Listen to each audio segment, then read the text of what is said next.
আচ্ছা, চাপায়ের মানুষ তো কেউ মরবে না, তাই না? মরতে হবে কি হবে না? আয়াতটা সবাই আমার সঙ্গে পড়েন তো দেখি। কুল্লু নাফসিন, everyone has to take the test of death. Everyone has to take. যত মানুষ আছে, পুরুষ, যুবক, মুরব্বী, মহিলা, নারী, যা আছে পৃথিবীতে, প্রত্যেকটা প্রাণীকে মৃত্যুর স্বাদ গ্রহণ করাবে একজন। আওয়াজ দিয়ে বলেন তো তিনি কে? তবে এই মৃত্যু দিয়েছে আল্লাহ তাআলা দুনিয়ার সমস্ত স্বাদ মিটাবেন। এই মৃত্যুকে আল্লাহ তাআলা পৃথিবীতে দুটি ভাগ দিয়েছেন। Number 1, the death of people those who perform the salah, and number 2 is the death of people those who do not perform the salah. এক হচ্ছে নামাজি বান্দার মরণ, আর এক হচ্ছে বেনামাজি বান্দার মরণ। নামাজি বান্দা যখন মারা যাবে, যুবক ভাইরা, মুরব্বী আব্বা জানরা, আমার মায়েরা বোনেরা, কান খাড়া করে শুনবেন। আমার প্রত্যেকটা কথা আমি রেফারেন্স ভিত্তিক বলবো, দলিল দিয়ে অথবা কোরআন দিয়ে, হাদিস দিয়ে, যেটা দিয়ে হোক, অথবা লজিক দিয়ে আমি আপনাকে বোঝানো ট্রাই করব। নামাজি বান্দা যখন তার সামনে মালাকুল মউত আসবে, আমার দেহের অঙ্গভঙ্গিটা খেয়াল করবেন, কারণ হাদিসটা আমি জাস্ট জবান দিয়ে বলবো না। আমার বডি ল্যাঙ্গুয়েজ, আমার মুভমেন্ট, আমার হ্যান্ড জেস্টার, আমার ফেশিয়াল এক্সপ্রেশন, প্রত্যেকটা জিনিসে আপনাকে হাদিসের মর্মার্থ বুঝতে সহযোগিতা করবে। So you have to look at my face. চেহারা দেখবেন, বডি ল্যাঙ্গুয়েজ দেখবেন। মালাকুল মউত যখনই নামাজি বান্দার সামনে দাঁড়াবে, তার চেহারা হবে সাদা ফর্সা, আর তার অবয়বটা হবে একজন যুবকের মতো, সাদা ধবধবে যুবকের বেশে লম্বা জুব্বা পরে দাঁড়াবে, আর তার চেহারায় এতটা নূর থাকবে, নামাজি মুরব্বী যুবক তাকে দেখার সাথে সাথে তার চেহারা দিয়ে একটা মুচকি হাসি বের হয়ে যাবে। সুবহানাল্লাহ পড়বেন না আপনারা সবাই? না, আওয়াজটা কমে গেল তো আগের চাইতে। এক বাক্যে মন থেকে সবাই পড়েন সুবহানাল্লাহ। এবার নামাজি বান্দা বলবে, কি খবর, কেন এসছো তুমি আমার কাছে? এবার সে ডাক দিয়ে বলবে, আমি তোমার কাছে আসলে আমাকে পাঠিয়েছে এক সত্তা। আওয়াজ দিয়ে বলেন তো তিনি কে? এবার সে ভদ্রতার সাথে নামাজিকে ডাক দিয়ে বলবে, ইয়া আইয়াতুহান নাফসুল মুতমাইন্না উখরুজি ইলা মাগফিরাতিল্লাহি ওয়া রিজওয়ানিহি। এই প্রশান্ত আত্মা, কোনো টেনশন নাই। You have nothing to be worried, you have nothing to be depressed. হতাশার কোনো কারণ নাই, বের হয়ে আসো। ইলা মাগফিরাতিল্লাহি ওয়া রিজওয়ানিহি। আজকে তোমার জন্য আল্লাহর জান্নাত এবং ক্ষমা দুটোই তোমার জন্য অপেক্ষায় রয়েছে। সুবহানাল্লাহ পড়বেন না আপনারা সবাই? আচ্ছা, চাপায়ের মোল্লানের ভাইয়ারা, আমার হাতে এটা কি? একটু জোরে বলেন না, এটা কি? জাস্ট 2 মিনিটের জন্য ভাবেন যে এটা কোনো টিস্যু নয়, এটা এক্সাম্পল দিচ্ছি। চাপায়ের মোল্লানের যেই যুবক, যেই আম্মা যান, যে কলিজার টুকরা মুরব্বী আব্বা যান, 5 ওয়াক্ত নামাজি যুবক হবে, মুরব্বী হবে, মা হবে, বোন হবে, তার রূহকে সম্মান জানাবার স্বার্থে আল্লাহ তাআলা ফেরেশতার মাধ্যমে জান্নাত থেকে একটা লাল রেশমি রুমালের কাপড় জান্নাত থেকে দুনিয়াতে পাঠায় দেবেন। নামাজি বান্দার জন্য আল্লাহ এটা পাঠাবেন। যখন তার রূহকে বের করা হবে, তার কষ্ট কেমন হবে দেখবেন। মাঝে মাঝে লাল পিঁপড়াও কামড় দেয়, মাঝে মাঝে কালো পিঁপড়াও কামড় দেয়।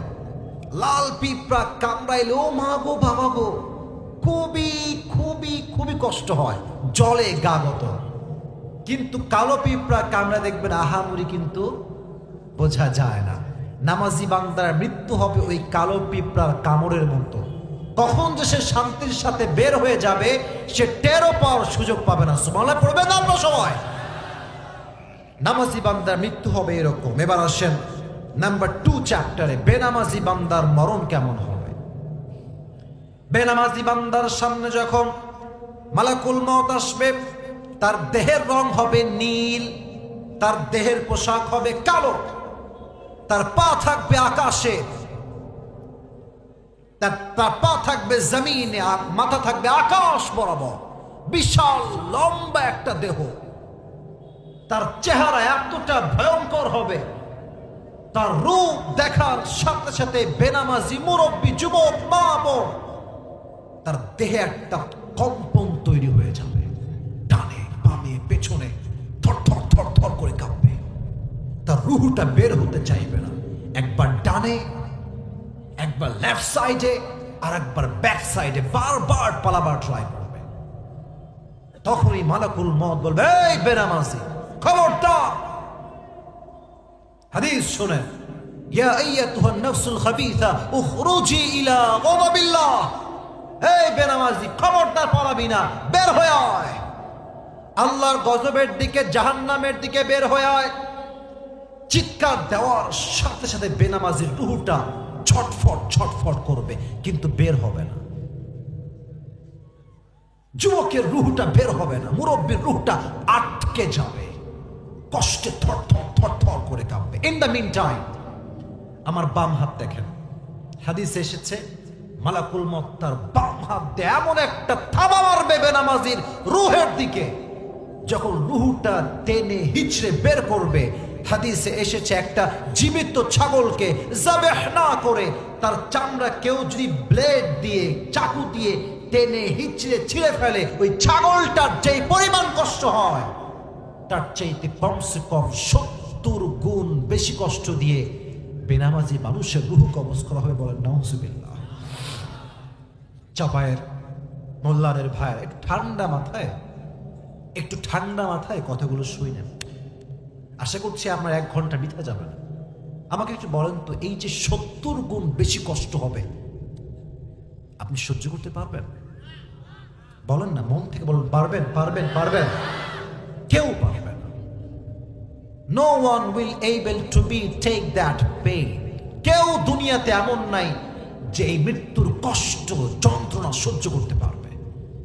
আল্লাহ তাআলা বলছেন, আলহাকুমুত তাকাতুর, দুনিয়ার প্রাচুর্য, লোভ, লালসা তোমাকে আজকে আখিরাত থেকে গাফেল করে দিয়েছে।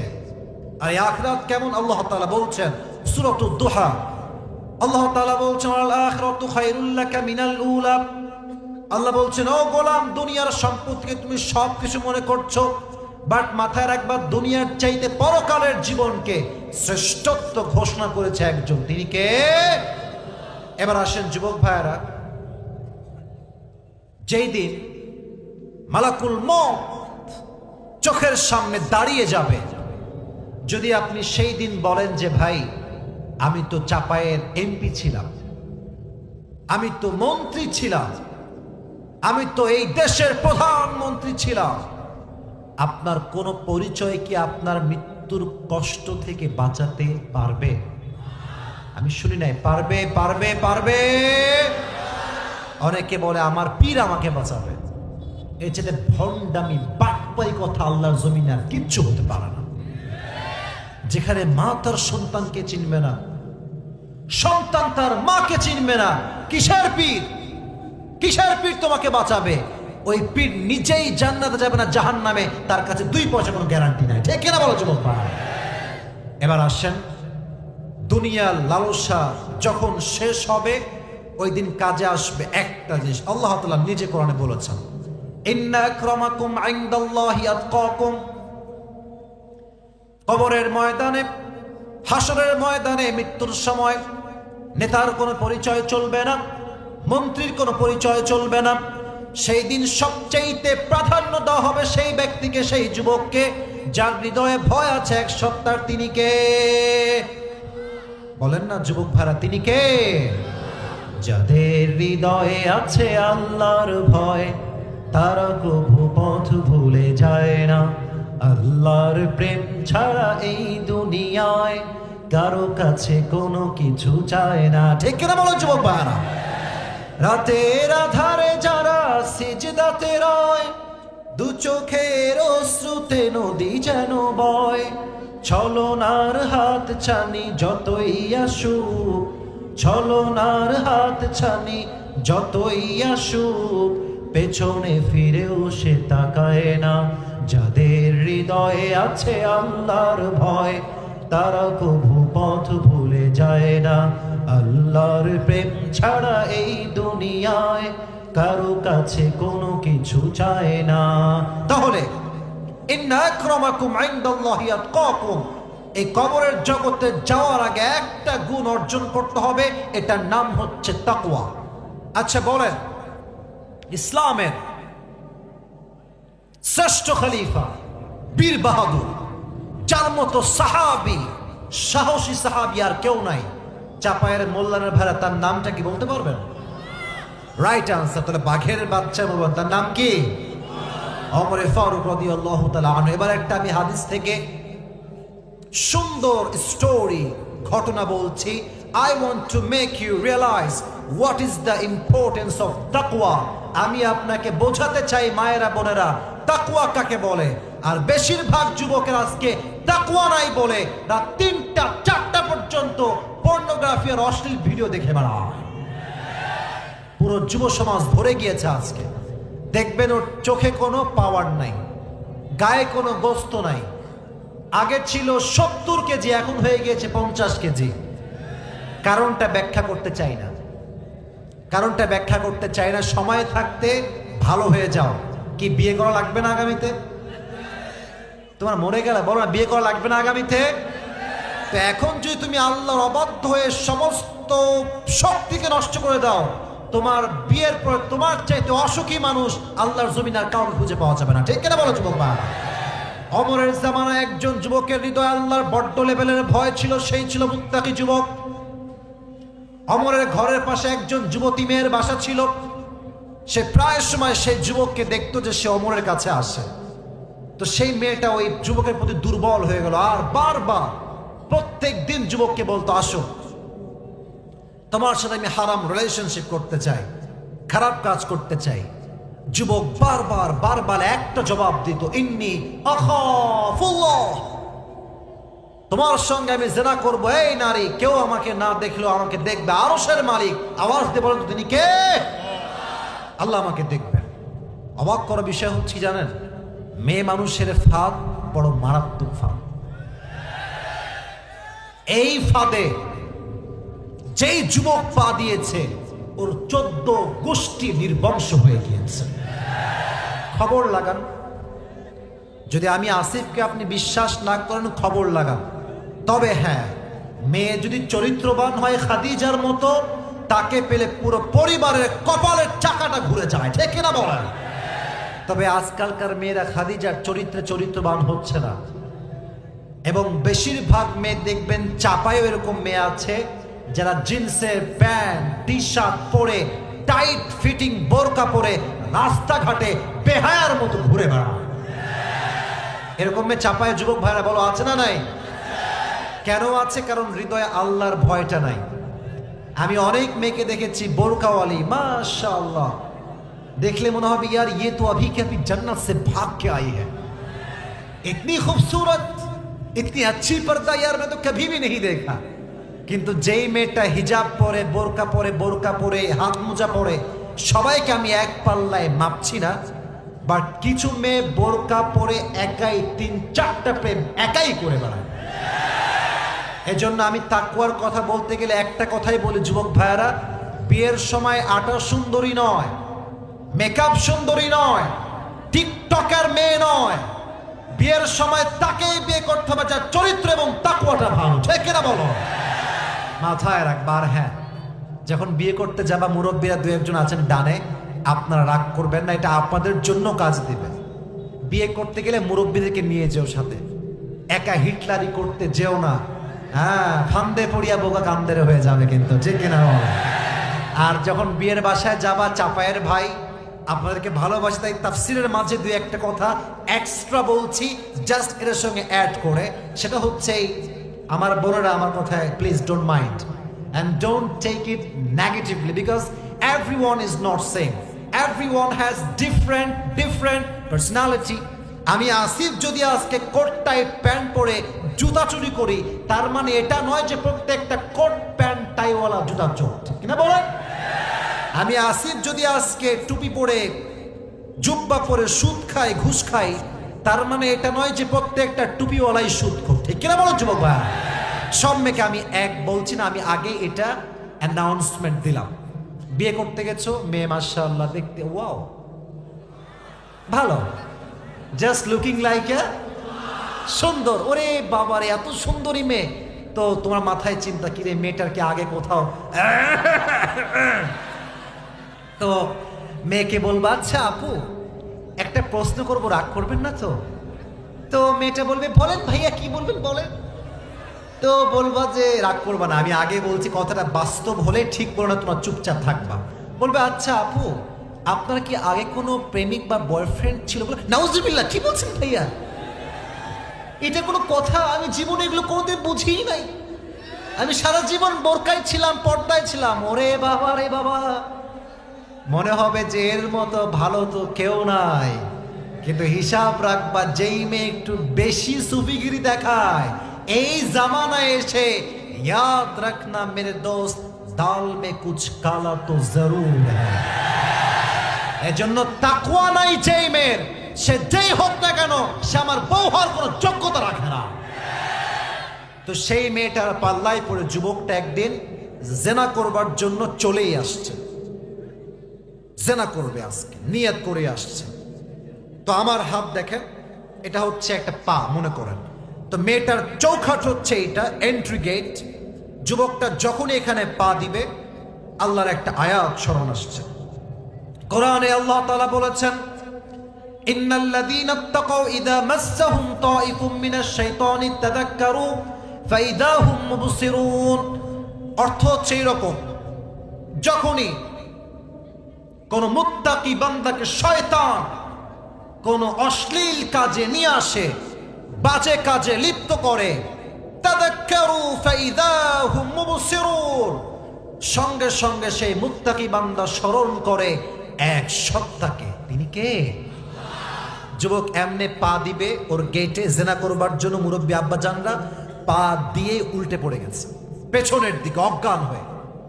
ওই মেয়েটা এবং তার দাসী আসছে, আরে একে উঠাও উঠাও উঠাও উঠাও। তো দেখছে উঠাচ্ছে বাট নিঃশ্বাস নাই, অজ্ঞান হয়ে আছে। তারা ভেবেছে মনে হয় যুবকটা মারাই গিয়েছে। তারা খুব গোপনে যুবকের দেহটাকে নিয়ে একদম তার বাবার যে গেট, বাবার গেটের পাশে রেখে আসছে। হাদিস থেকে বলছি, যখন তার বাবা বের হয়েছে দেখছে তার ছেলের লাশ পড়ে আছে, মনে হচ্ছে সে মারা গেছে। আব্বাজান খুব দ্রুত পানি নিয়ে এসে তার মুখে পানি মারলেন, চোখ খুলে গিয়েছে। চোখ খুলে সে আব্বাকে সব ঘটনা বলল, আব্বা এই এই এই কাহিনী আমার সঙ্গে ঘটেছে। আর সে আয়াতটা তেলাওয়াত করল।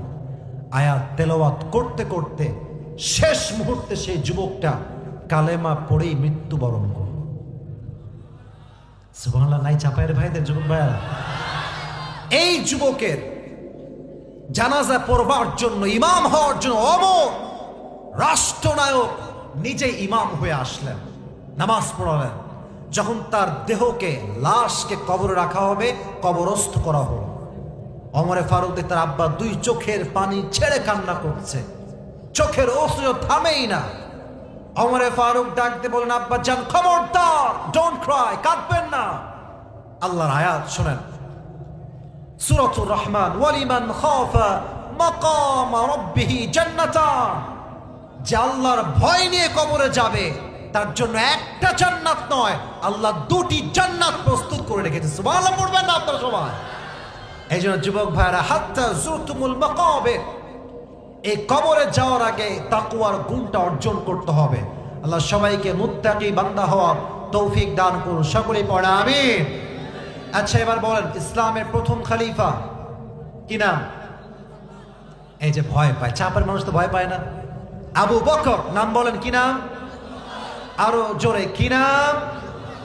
আবু বকর রাদিয়াল্লাহু তাআলা আনহু, পুরো অর্ধ জাহানের খলিফা। লম্বা লম্বা লম্বা জায়গা, যেটা বাংলাদেশের কমপক্ষে কয়েকশো গুণ বড়। আমাদের দেশের প্রধানমন্ত্রীর নাম কি? চাপায়ের লোক রে, এটা হইল নাম কি বলেন দেখি সবাই মিলে একসাথে। আচ্ছা, উনি কি ইন্ডিয়ার প্রধানমন্ত্রী না বাংলাদেশের প্রধানমন্ত্রী? শোনেন, বাংলাদেশ কত ছোট দেখেন, আমাদের ইন্ডিয়া পাশে, ওখানে একটা জেলা আছে নাম মেবি ওড়িশা, এরকম নাম। ওই একটা জায়গা বাংলাদেশের চাইতে 22 গুণ বড়। তাহলে বোঝেন যে বাংলাদেশ কতটা ছোট। তো আবু বকর তো পুরো অর্থ জাহানেরও বেশি জায়গার খলিফা, বড় রাষ্ট্রনায়ক। তার কাছে টাকা পয়সা কি কম হওয়ার কথা না বেশি হওয়ার কথা? কথা কম না বেশি? তো তার বউ আসছে, হাদিসটা মনোযোগ দিয়ে শুনবেন যুবক ভাইয়ার। এসে বলছে, আবু বকর একটা আবদার আছে, তোমার সন্তানরা আজকে তোমার কাছে সারিদ খেতে চায়, the most expensive food in Arabic world. আরবের সবচেয়ে দামি খাবারের নাম হচ্ছে সারিদ। তুমি কি খাওয়াবা না তোমার সন্তানদেরকে? জবাব শুনবেন, তাকওয়া কাকে বলে। বলছে, তুমি আমার সন্তানদের কাছে মাফ চাও, আমি যে সারিদ কিনে দিব, যে টাকাটা লাগবে, ওই টাকার এক পয়সাও আমার কাছে নাই। না, এই সুবহানাল্লাহ খুশি হতে পারলাম না, জোরে সুবহানাল্লাহ পড়তে হবে আপনাদের। বলছে, আপনি কি বললেন? রাষ্ট্রে কোটি কোটি কোটি টাকা আপনার কোষাগারে পড়ে আছে, নিয়ে আসেন কয়েক টাকা আমাদের জন্য। আবু বকর বলছে, তুমি কি বললা এটা? আজকে আমি টাকা মেরে খাবো, কেউ না দেখলেও আমাকে দেখবে একজন, তিনি কে? দেখছেন, সামান্য কয়েক টাকা মেরে খায় নাই। আর আমাদের এই দেশে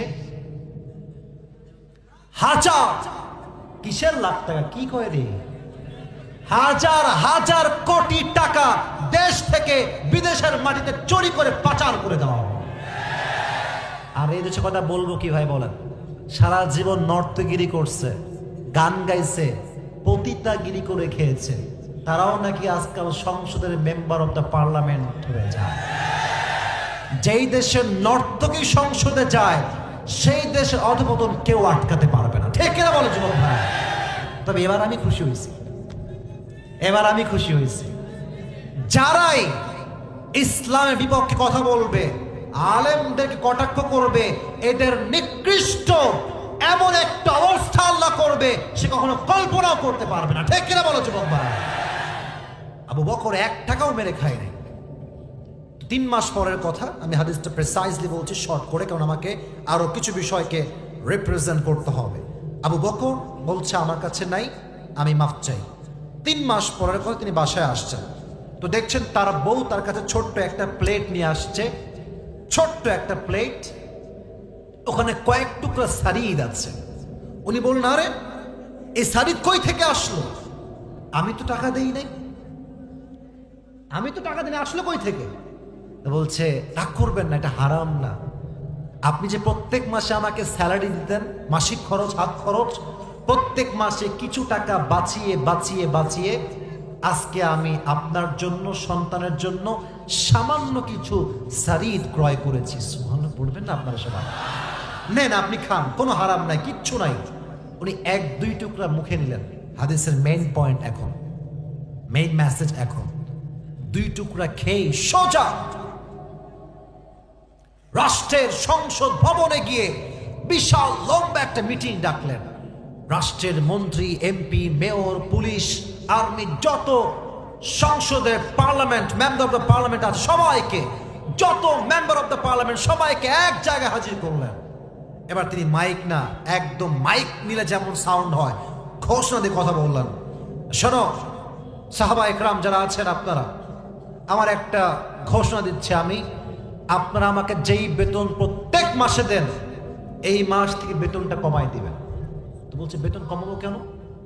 তিনি বলতেছেন, এটা প্রমাণ হয়ে গিয়েছে যে বেতন আপনারা দেন, এর চাইতে কম বেতনেও আমার সংসার চলবে। কেন? আমার বউ 3 মাসের টাকা বাঁচিয়ে সারিদ কিনতে পারলো কেমন করে? তার মানে 2 পয়সা হলেও আমার বেতনটা বেশি হচ্ছে, ওই বেতনটা আমি আজ থেকে নেওয়া বন্ধ করে দিলাম। হিসাব দেখেছেন? হিসাবটা বুঝতেছেন? সারিদ কেন কিনতে পারলো সে?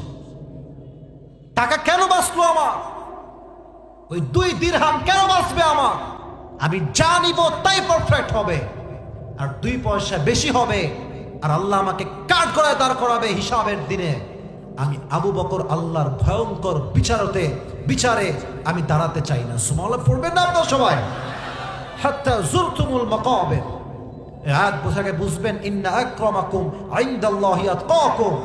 এই কবরে যাওয়ার সময় দুনিয়ার সম্পত্তি, লোভ, লালসা, প্রাচুর্য কাজে আসবে না, কাজে আসবে একজনের ভয়। আওয়াজ দিয়ে বলেন সেই সত্তাটা কে? আল্লাহ তাআলার ভয়টা কাজে আসবে। তবে হ্যাঁ, এই কবরে যাওয়ার পরে প্রত্যেকটা মানুষকে, আচ্ছা আমার তাফসীর শুনতে কি কেউ বিরক্ত হয়ে গেছেন? রাত তো বেজে গিয়েছে 12টা, আমি কি আরো কিছু ওয়াজ করতে পারবো? আমার সময় দেওয়া আছে 1 ঘন্টা, অলরেডি 1 ঘন্টা হয়ে গিয়েছে। তবে হ্যাঁ, আজকের ওয়াজে কোনো টাইম লিমিটেশন হবে না। যতক্ষণ ওয়াজ করতে মনে চায় ততক্ষণ কোনো টাইম না দেখে আমরা আজকে ওয়াজ করে যাবো, ঠিক না বল? কারণ আজকে চাপায় আসছে, টাইম হিসাব করলে চলে না, কারণ কালারি তো খাওয়া লাগবে, ঠিক না বলো? আমাকে ওয়াজটা মন থেকে করতে দেন আজকে। আর আমি বিশ্বাস করি যে ওয়াজটা আমি এখন করছি, শেষে গিয়ে যে কথাগুলো বলবো, আপনাদের যে রেসপন্স আমি দেখতে পাচ্ছি, পুরো দেশের মাটিতে আজকে এই প্রোগ্রামটা একটা ঐতিহাসিক প্রোগ্রাম হয়ে থেকে যাবে। তবে একজন যুবককে লাগবে, সিঙ্গেল, বউ তো কেউ নাই। ও দাঁড়িয়ে এমন একটা তাকবীর দিবা, পুরো মানুষগুলো আবার নতুন করে উজ্জীবিত হয়ে যাবে। কে আছে? দাঁড়াও।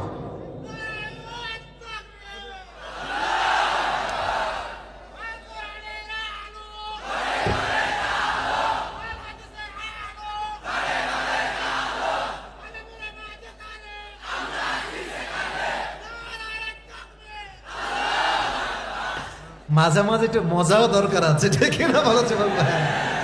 ভাইকে ধন্যবাদ যে ডান্সটা দিয়েছে, আমার খুব ভালো লাগছে বিষয়টা, অনেক সুন্দর তাকবীর দিয়েছে। এবার সবাই একটা কাজ দেন, এবার আমাকে একটু অ্যাপ্রিসিয়েট করে তাকবীর দিবেন সবাই। লিল্লাহি তাকবীর, লিল্লাহি তাকবীর। হাত্তা যুরতুমুল মাকাবির, যতক্ষণ পর্যন্ত কবরের মাটি তোমার না ঢুকছো তোমাদের মাথায় হুঁশ ফিরবে না। এবার বলেন, কবরে যাওয়ার পরে প্রশ্ন হবে কয়টা? প্রশ্ন কিন্তু মোট হবে 4টা। চাপায়ের মূল্যায়নের ভাইরা কয়টা? 1, মা রব্বুকা, রবকে। আল্লাহর নামটা জোরে বলবেন না, রবকে।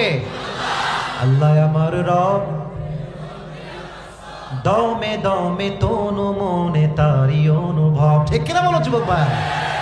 তোমার দুনিয়াতে আমি যেদিকে তাকাই, অথই নেয়ামাতে ডুবে আছি সবাই। পাখ পাখালির কণ্ঠে শুনি তাসবিহ কল রব, তাসবিহ কল রব। পড়েন চাপায়ের ভাইরা, আল্লাহ আমার রব, দমে দমে তনু মনে তারি অনুভব, রবকে। প্রথম প্রশ্ন শেষ। দ্বিতীয় প্রশ্ন, আতারিফু হাযা রাজুল, do you know who is he? Do you know who is this person? তুমি কি জানো এই ব্যক্তিটার নাম কি? যাদের মুখে দাড়ি আছে, যারা নবীর সুন্নাহকে মেনেছে, তারা বলবে এটা তো আমার প্রিয় নবী মুহাম্মাদুর রাসূলুল্লাহ সাল্লাল্লাহু আলাইহি ওয়াসাল্লাম। চাপায়ের ভাড়া আমার এই চেহারা দিকে তাকান সবাই, মুরব্বীরাও তাকান। এটা আমার মুখে কি? এটা আমার মুখে কি? দাড়ি। একটু সমস্যা হচ্ছে, মাইক্রোফোন বেশি তো, রাগ করবেন না। আমার মুখে এটা দাড়ি। আর একবার দেখাই চেহারাটা আমাদের সবাইকে। আমার মুখে দাড়ি রেখে আমাকে অসুন্দর লাগতেছে না? আমি শুনতে পাইনি, লাগতেছে আনস্মার্ট লাগতেছে? আমার বিশ্বাস, দাড়ি যে রাখে সে সিংহের জাতের পুরুষ, সে বীর পুরুষের সন্তান। আমার নবীর মুখে দাড়ি ছিল কি ছিল না? আমার নবী দেখতে অসুন্দর ছিলেন? এত আস্তে কেন অসুন্দর ছিলেন? চাঁদের চেয়ে সুন্দর তুমি নবী আমার কামলিহি ওয়ালা। বলো সবাই, দো জাহানের বাদশাহ তুমি প্যারা নবী সাল্লে আলা, দো জাহানের বাদশাহ তুমি প্যারা নবী সাল্লে আলা, চাঁদের চেয়ে সুন্দর তুমি নবী আমার কামলিহি ওয়ালা। বলা পড়বেন না আপনারা সবাই? এখন কবরের দ্বিতীয় নাম্বার প্রশ্ন হবে তোমার নবীকে। এই জবাবটা সবাই দিতে পারবে না। এই জবাব দিবে সে নবীর আশিক ছিল যে। এখন নবীর আশিক কেমন করে হব? দাড়ি রাখলে বউরা পছন্দ করতে চায় না। তুমি কি বুড়া হয়ে গেছে নাকি গো? তোমার কি বুড়া হওয়া শখ গেছে নাকি গো? আছে না কেউ? ভাই বলো বলো বলো। তবে সব মেয়ে না। তোমাকে আমি একটা কথা বলি যুবক ভাইরা, if any girl reject your marriage proposal, just for your bed. যদি কোনো মেয়ে তোমাকে দাড়ির জন্য তোমার বিয়ের প্রস্তাবকে প্রত্যাখ্যান করে, কথা হবে বাঘের বাচ্চার মতো। যেই মেয়ে আমার দাড়ি দেখে আমাকে পছন্দ করে না, ও তোমার বউ হওয়ারই কোনো যোগ্যতা রাখে না।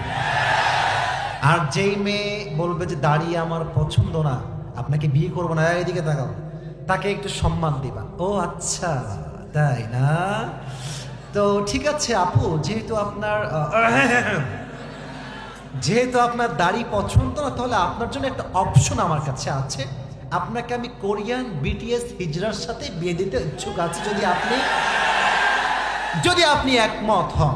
কারণ আমার একটা বিশ্বাস যে মুসলিম ঘরের মেয়ে, সে যদি দাড়িকে পছন্দ করতে না পারে, তার এখানে নয়, তার চরিত্রে ভেজাল আছে। দাড়ি হচ্ছে আমার নবীজির সুন্নাহ।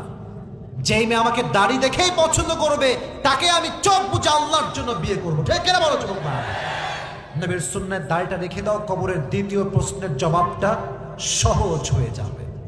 রাজি আছেন তো ইনশাআল্লাহ? আল্লাহ চাপায়ের মোল্লানের প্রত্যেকটা যুবককে, মুরব্বীকে, পেছনে কয়েকজন আছে, সবাইকে আল্লাহ তাআলা দাড়িওয়ালা হিসেবে কবুল করুক। সকলেই মন খুলে পড়ে আমিন। 3 নম্বর প্রশ্ন হচ্ছে ওয়ামা দীনুক, what is the name of your religion? তোমার ধর্মের নাম কি? বলুন তো আমাদের ধর্মের নাম কি? ইসলামকে রিলিজিয়ন হিসেবে পেয়ে আমরা খুশি না বেজা? মন খুলে সকলে পড়েন আলহামদুলিল্লাহ। 3টা প্রশ্ন যখন শেষ, এবার লাস্ট কোয়েশ্চেন, 4th কোয়েশ্চেন, চতুর্থতম প্রশ্ন। ফেরেশতা বলবে কি রে, এতগুলো জবাব দিয়ে দিল, একটাও আটকালো না। বলবে এই কি বাবা, ওয়ামা ইলমুক, ওয়ামা ইলমুক, তুমি তো সব উত্তর দিলা ভাই। What is the source of your knowledge? তোমার জ্ঞানের উৎস কোথায়, জানলা কেমনে? আমরা বলবো আমাদের জ্ঞানের উৎসর নাম হচ্ছে কোরআন থেকে আমরা জেনেছি। কোরআনে কোনো সন্দেহ, এক বাক্যে সন্দেহ, ভুল, কোনো ত্রুটি, কোনো প্রকার সন্দেহের লেশ মাত্র আছে? এবার কবরে আপনার জন্য এলান হবে, নাম নাম নাম কানাউমিল আরুফ। এই বান্দা, আজকে একজন নববধূ যেমন তার স্বামীর সাথে বাসর রাতে আরামের ঘুম দেয়, তোমার কবরে তুমি কিয়ামত পর্যন্ত একটা আরামের ঘুম দিয়ে দাও। সুবহানাল্লাহ, জোরে পড়তে পারলেন না তো সবাই? শুধু এতটুকু নয়, আপনার কবরটাকে আল্লাহ তাআলা 70 গজ লম্বা করে দিবে। সুবহানাল্লাহ পড়েন সবাই আপনারা। আপনার জন্য জান্নাতের ফয়সালা হয়ে যাবে। আর এই কবরে যাওয়ার পরে the day of judgment, the day of resurrection, the day of qiyamah, the day of al-qari'ah, mal-qari'ah, wa ma adraka mal-qari'ah, হিসাবের দিবস আসবে। এটাই আমার লাস্ট চ্যাপ্টার, এটা শেষ, আমার ওয়াজ শেষ হবে। আর আমরা সবাই জানি শেষ ভালো যার। উত্তর দেন, ওই হিসাবের দিবসে প্রত্যেকটা মানুষকে সর্বপ্রথম একটা বিষয় হিসাব দেওয়া লাগবে। বিষয়টার নাম কি, কে বলতে পারে? রাইট আনসার কে বলেছো? হাত তুলে দেখি কে বলেছো? মাশাআল্লাহ, বলেন সবাই। প্রথম হিসাব কি দিয়ে নেওয়া হবে? বলেন সবাই, নামাজ। আরো জোরে মন থেকে বলেন, নামাজ। আউয়ালু মা ইউহাসাবু বিহিল আবদু ইয়াউমাল কিয়ামাতি আস-সালাহ। কিয়ামতের কঠিন দিবসে আল্লাহ সবাইকে প্রথম প্রশ্ন করবেন নামাজ নিয়ে। আরেকটা আয়াত বলছে সূরাতুল মুদ্দাথির 29 নম্বর পারা, ইয়াতাসাআলুনা আনিল মুজরিমিনা মা সালাকাকুম ফি সাকার ক্বালু লাম নাকু মিনাল মুসাল্লিন। On the day of judgment, the people of hellfire, they will be asked about what is the sin that brought you in the hellfire. আরে ভাই, তুমি জাহান্নামে আসলা কেন? সে বলবে আমার দাড়ি ছিল, টুপি ছিল, মুসলমান ছিলাম, বাট নামাজি আমি ছিলাম না। আর নামাজ না পড়ার কারণে আল্লাহ তাআলা আমাকে জাহান্নামে নিক্ষেপ করেছে। নাউজুবিল্লাহ বলবেন না যুবক ভাইরা আপনারা সবাই? ওমর ফারুক রাদিয়াল্লাহু তাআলা আনহু নামাজকে কত ভালোবাসতেন, এই হাদিসটা বুঝবেন। একদিন ওমরের কাছে একজন, পেছনে 2-1 কই যায়? পেছনে বসেন। 12টা বেজে পার, তাই উঠতেছেন নাকি? আমি কি ওয়াজ করতে পারবো না, নাকি আমাকে শেষ করতে হবে? যুবক ভাইরা, করা যাবে তো ইনশাআল্লাহ? এই মানুষও দেখেন প্রায় 1 থেকে আরো বেশি 1.5 ঘন্টা দাঁড়াই আছে। এটাই হচ্ছে চাপায়ের মানুষের কোরআনের প্রতি ভালোবাসা। এই ভালোবাসার টাকা দিয়ে বিরিয়ানি দিয়ে খুঁজে পাওয়া যাবে না, ঠিক কিনা বলো যুবক ভাই? ডাক দিয়ে বলছে, অমর, আমার যেই মালিক আছে প্রত্যেক দিন সে আমার কাছে 6 দিরহাম চার্জ করে। আমি তো গরিব মানুষ, 6 দিরহাম আমি দিতে পারবো না, তুমি আমার এই চার্জটাকে কমিয়ে দাও, 2 দিরহামে নিয়ে আসো। ওমর ফারুক বলছে, কি ব্যাপার, তোমার চাকরি কি, তোমার বিজনেসের সোর্স কি? সে বলছে, অমর, আমি তো প্রত্যেক দিন খঞ্জর বানাই, চাকু। চাকুটা কেমন, এদিকে তাকান, এদিকেও চাকু, বামেও চাকু, মাঝখানে হচ্ছে হ্যান্ডেল, ধরার জায়গা। তো বলছে, তুমি খঞ্জর বানাও?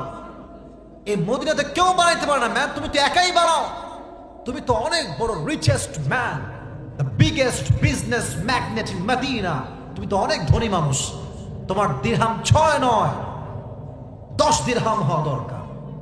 ও বলছে, ও আচ্ছা, যেহেতু আমি মুসলমান না তাই সবার বেলায় নরম, আর তুমি আমার বেলায় হয়েছ গরম। দাঁড়াও, খেলা হবে, দেখাবো আমার রাগ কত বেশি। এই কথা বলে মসজিদ নববী থেকে সে বের হয়ে আসছে। হাদিসে আসছে, সেই রাতে ওমরকে হত্যা করবার জন্য লম্বা রাত জুড়ে সে বিশাল লম্বা একটা খঞ্জর বানিয়েছে, বিশাল লম্বা চাকু। এখানে অনেক মুরব্বীরা আছে, দেখবেন শীতকালে আমরা গায়ে কি মুড়ি দেই, একটু বুঝেছেন বলেন মন করে, কি মুড়ি দেই? চাদর। এদিকে তাকান, মাঝে মাঝে দেখবেন মেয়েরা নেকাব পরে, অনেকে তো আমাকে দেখতে সমস্যা হচ্ছে, এই দিক তাকান, এমনি নেকাব পড়ে না? আমার মাও পড়ে এমনি নেকাব। আর উপর থেকে দেখবেন এই ভুরু বরাবর আসে, আর এখান থেকে নিয়ে একদম নাকের এই বরাবর আসে, জাস্ট চোখটা দেখা যায় এন্ড নাথিং এলস, কিচ্ছু দেখা যায় না। তো এবার সে কি করেছে, আমি প্র্যাকটিক্যালি হাদিসটা বোঝাবার ট্রাই করছি। সে লম্বা একটা ছুরি বানিয়েছে, ছুরিটা বুকের মাঝখানে এখানে রেখেছে, চাদরটা দিয়ে পুরো বুক ঢেকেছে, আর চাদরের নিচের পাটটা এই পর্যন্ত দিয়েছে, উপর থেকে নিয়ে এই পর্যন্ত দিয়ে জাস্ট চোখ দেখা যায় আর কিচ্ছু দেখা যায় না। মুনাফিকের রূপে ছদ্মবেশে ফজরের নামাজ পড়তে এসেছে। যখন নামাজ পড়তে এসেছে, ওমরে ফারুক ইমাম হয়ে এসেছে। ডাক দিয়ে বলতে, সাহাবা একরাম, সফু সুফু ফাকুম, কাতার সোজা করো, কাঁধে কাঁধ মিলিয়ে দাও। এই কথা বলেই তিনি আল্লাহু আকবার দিয়ে হাত বেঁধেছেন। এখন কেউ আমার চেহারা দেখবেন না, আমি যে হাত বেঁধেছি আমার পেটের দিকে তাকান, আমি হাদিসটা আপনাকে প্র্যাকটিক্যালি বোঝাবার ট্রাই করছি। সবাই আমার হাতের দিকে তাকান। সানা পড়েছেন, কেরাত পড়েছেন, কেরাত শেষ আল্লাহু আকবার দিয়ে রুকুতে গিয়েছে। যখন তিনি রুকুতে গিয়েছে, পেছনে ছিল আবু লুলু আল মাজুসি, আগুনের পূজা করে সে। যখনই ওমর রুকুতে গিয়েছে, সেই কাফের মুশরিক অগ্নি পূজারী তার চাদরটাকে এমনি উড়িয়ে দিয়েছে। আর যে চাকুটা ছিল খঞ্জর, হাত দেখেন, এটাও চাকু এটাও চাকু, মাঝখানটা হচ্ছে হ্যান্ডেল, এটাও ধরে এবার পেট দেখেন, এই পেট বরাবর এমনি একটা, এমনি একটা, এমনি আর একটা, মোট 3টা পোজ দিয়েছে। 3টা পোজ এমন জোরে দিয়েছে, ওমরের পেটের নাড়ি ভুঁড়ি রক্ত সব 3টা পোজে বের হয়ে চলে আসছে।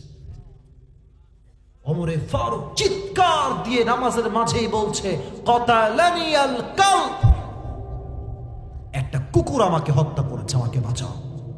এ কথা বলেই তিনি অজ্ঞান হয়ে পড়ে গিয়েছেন। নামাজ কাকে বলে? উনি অজ্ঞান হয়ে পড়ে গিয়েছে, 2-1 সাহাবী বাদ দিয়ে 1 সাহাবী নামাজকে ত্যাগ করে নাই। 1 না, মাত্র হাতে গোনা যারা ছেড়েছে, তারা ওমর ফারুকের জান বাঁচানো যেহেতু ফরজ তাই ছেড়েছে। উনি অজ্ঞান হয়েছেন, আর একজন ইমাম ওই জায়গায় দাঁড়িয়ে গিয়েছে। ওমর ফারুক অজ্ঞান হয়ে আছে।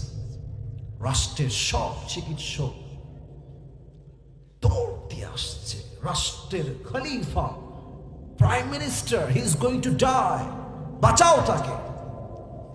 ওমর ফারুকের কাঁধে হাত দিয়েছে, হাত দিয়ে শুয়েছিল এভাবে, একটু উঠিয়েছে, উঠিয়ে পানি নিয়ে এসে, আমি জাস্ট প্র্যাকটিক্যালি হাদিসটা বোঝাচ্ছি, মুখে পানি দিয়েছে ওমর ফারুকের। পানি দিয়েছে, গলা দিয়ে নেমেছে, এই বুক দিয়ে গিয়ে পেট, যেহেতু পুরোটা কাটা, পানিগুলো ঢুকে পুরো পেট কেটে সবগুলো পানি আবার বের হয়ে গেছে। সবাই বলছে দুধ নিয়ে আসো, দুধ নিয়ে আসো। দুধ নিয়ে আসছে, দুধ দিয়েছে, দুধ গলা দিয়ে ঢুকে এই পর্যন্ত গিয়ে এই পর্যন্ত এসে পুরো পেট যেহেতু কাটা, সব দুধগুলো বের হয়ে গেছে, সব যা দেয় সব বের হয়ে যায়। নাউজুবিল্লাহ পড়েন সবাই যুবক ভাইয়ার। কোন ভাষায় বোঝাবো বল? সাহাবা একরাম বলছে শেষ।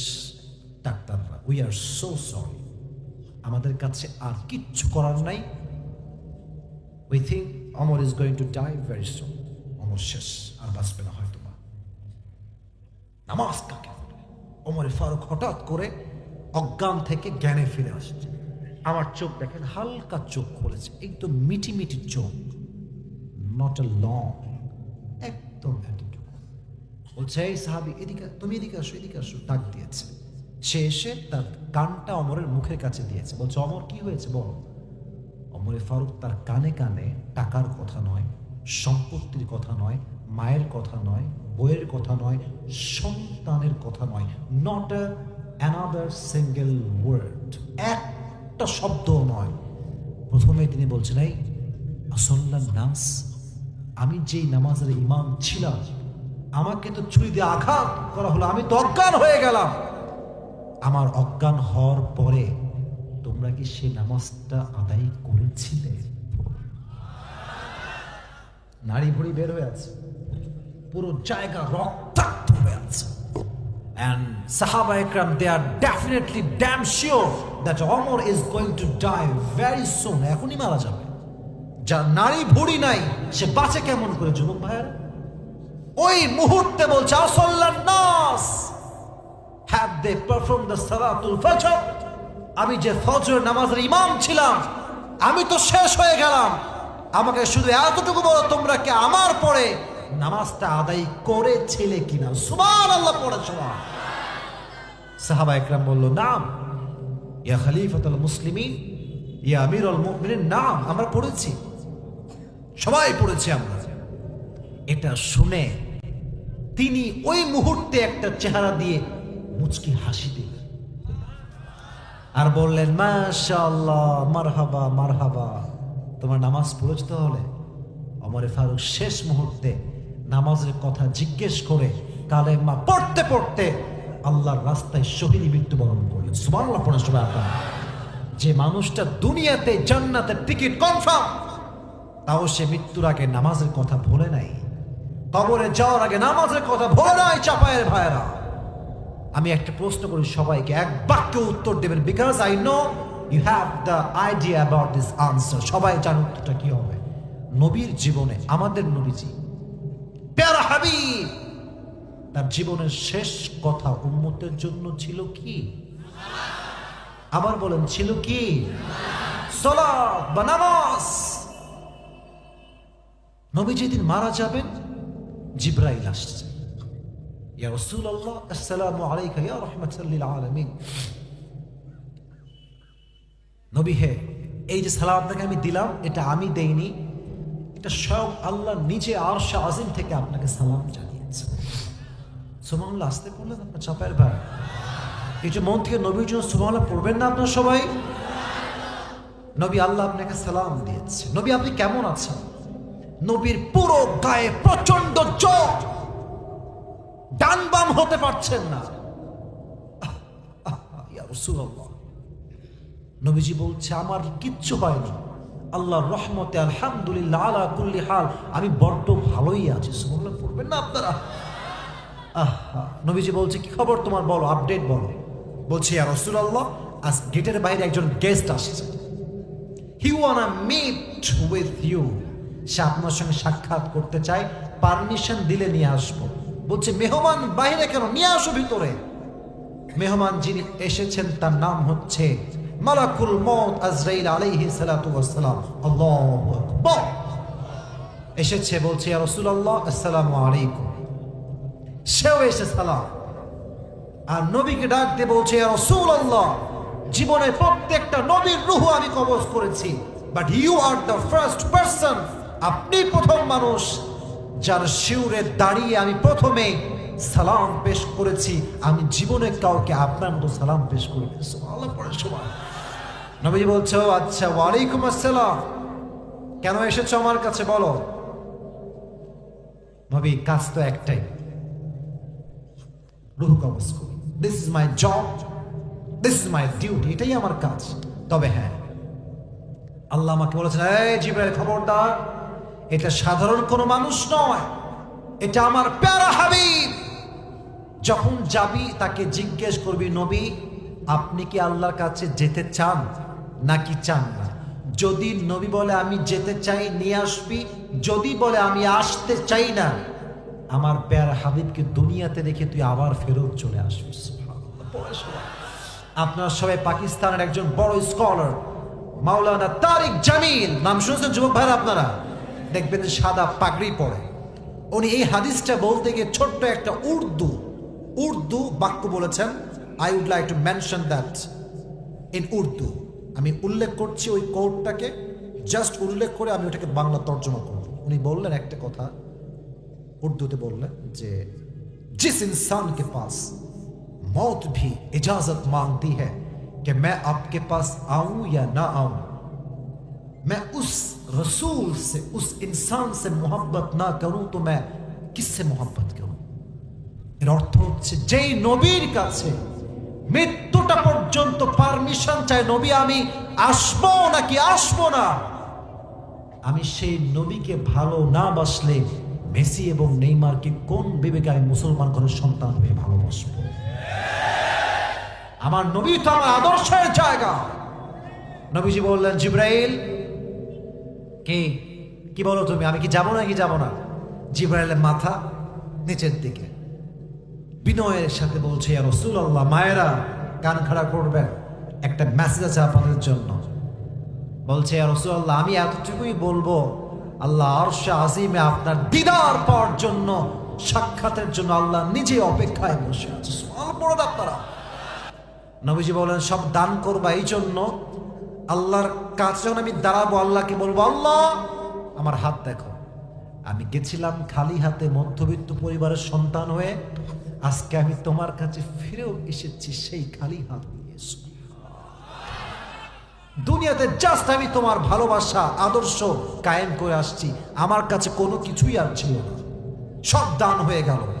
এবার মালাকুল মউত আসছেন রূহটা কবজ করবার জন্য।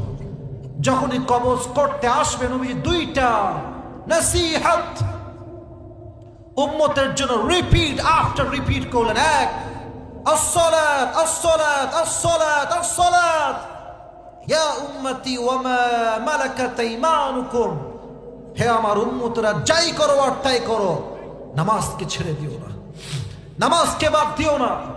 তোমরা কেউ দাসের সঙ্গে, দাসীর সাথে, তোমাদের স্টাফদের সাথে খারাপ ব্যবহার কখনোই করো না। সুবহানাল্লাহ পড়বে না যুবক ভাই? আপনার সবার দুইটা নসিহত নিতে বলেছেন। এক হচ্ছে নামাজ, নামাজ, নামাজ। আপনারা সবাই চাপায়ের ভাইয়েরা মিজানুর রহমান আজহারির নাম শুনছেন না? এমন কেউ নাই যে শুনে নাই। ওনার একজন নানা ছিল, তার নাম ছিল গোলাম সরওয়ার সাইদি হুজুর। কেন বলছে? একটা কারণ আছে। ওনার একটা বক্তব্য আছে, দেখবেন করোনা ভাইরাসের সময় খুব বেশি এটা ভাইরাল হয়েছিল। আমি জাস্ট একটা বাক্যকে কোট করছি, ঠিক হলে ঠিক বলবেন, না চুপ থাকবেন। উনি বারবার বলতেন, নামাজ নাই যার, ইমান নাই তার। আর একটা ছোট্ট বাক্য আমি অ্যাড করছি, নামাজ নাই যার, মুসলিম হিসেবে পরিচয় দেওয়ার কোনো অধিকার নাই তার। ঠিক কিনা বলো যুবক ভাই? নামাজই হচ্ছে মুসলমানের সবচাইতে বড় পরিচয়। এজন্য সূরাতুত তাকাসুরের সেকেন্ড আয়াত, হাত্তা যুরতুমুল মাকাবির, যতক্ষণ পর্যন্ত মানুষ কবরে না ঢুকছে, দুনিয়ার এই যে চাহিদা, I need more, I want মোর, আরো দাও, আরো লাগবে, আরো চাই, আরো চাই, যতক্ষণ কবরে মানুষ দাফন না হচ্ছে, দুনিয়ার চাই চাই লোভ লালসা খতম হবে না। ঠিক কিনা বলো যুবক ভাই? আর এই কবরে যাওয়ার পরে মোট প্রশ্ন হবে চারটা, যেটা বেসিক কোয়েশ্চেন।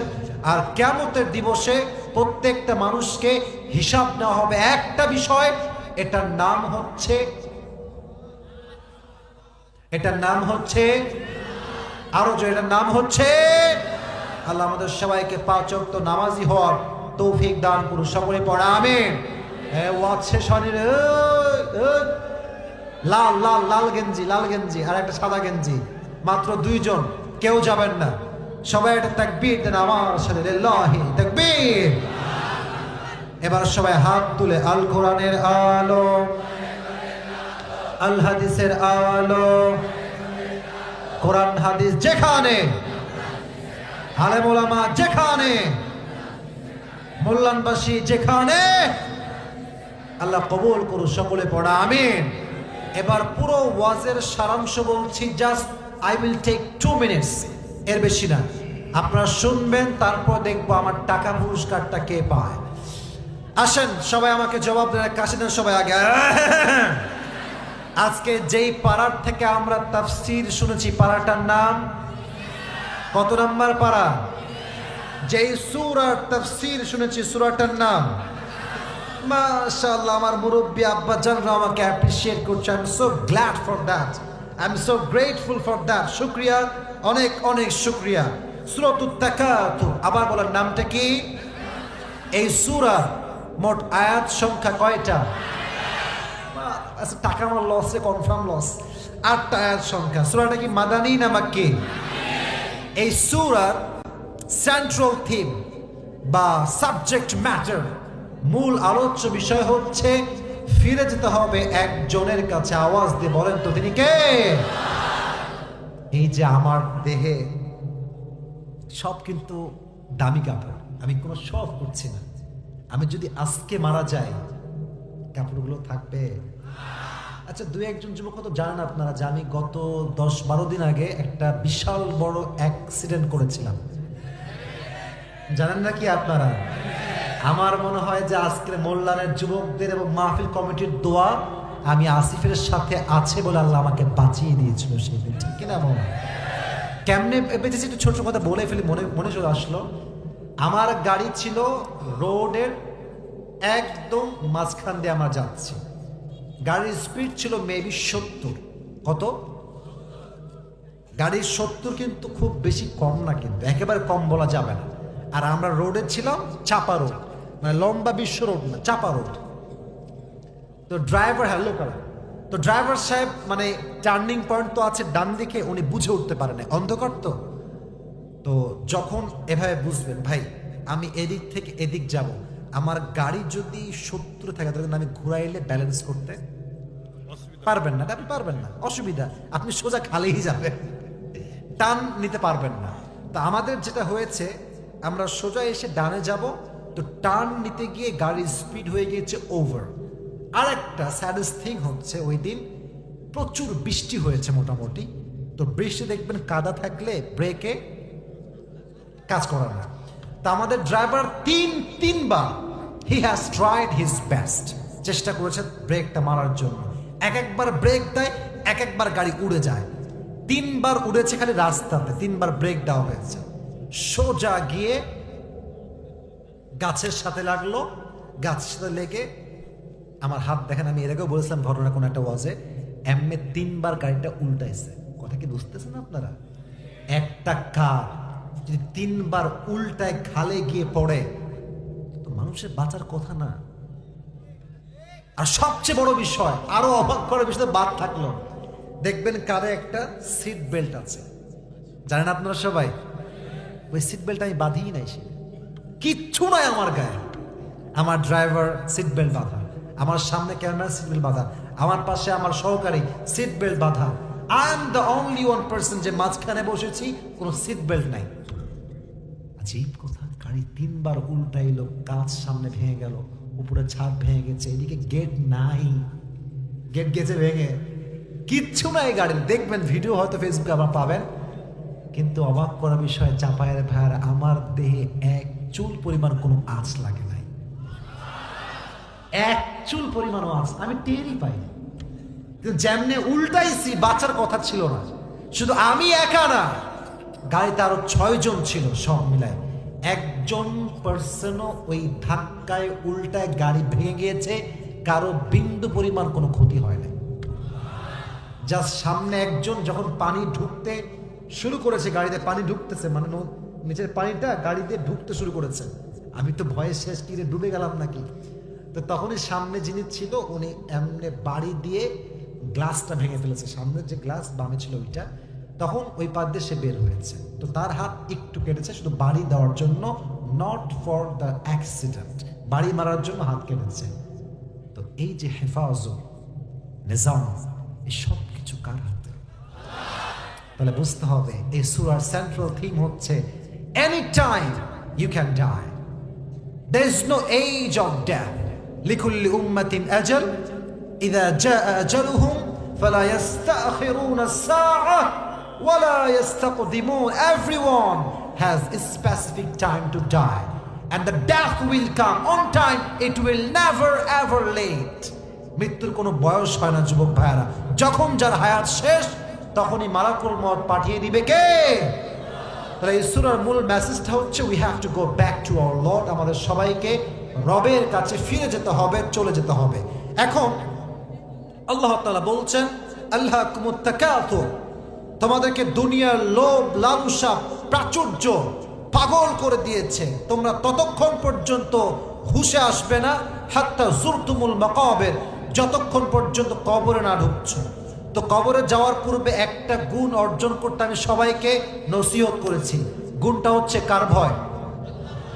আপনারা কি আমার ওয়াজটা শেষ করতে দিবেন না যুবক ভাইরা? বলেন তো ভয়টা কার? এক নাম্বার গুণ অর্জন করতে হবে। আর কবরে যাওয়ার পরে মোট প্রশ্ন হবে কয়টা? এক, আপনার রবকে, দুই, আপনার নবীকে, তিন, আপনার ধর্মের নাম কি?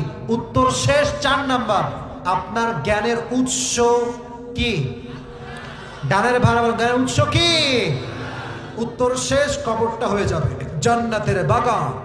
আর কবরে যাওয়ার পরে প্রত্যেকটা মানুষকে হিসাব নেওয়া হবে একটা বিষয়ে, এটার নাম হচ্ছে নামাজ। নবীজির জীবনের শেষ কথা ছিল নামাজ, আর দাস দেশে খারাপ ব্যবহার করা যাবে না। আর ওমরে ফারুক যখন মারা যান, তার জীবনের শেষ কথা ছিল একটা ওয়াক্তের নামাজের খবর তিনি নিয়েছেন, ওয়াক্তটার নাম হচ্ছে ফজর। বলেন সবাই কিসের নামাজ? তাহলে আজ থেকে আমরা 5 ওয়াক্ত নামাজ পড়া ট্রাই সকলেই করবো তো ইনশাআল্লাহ।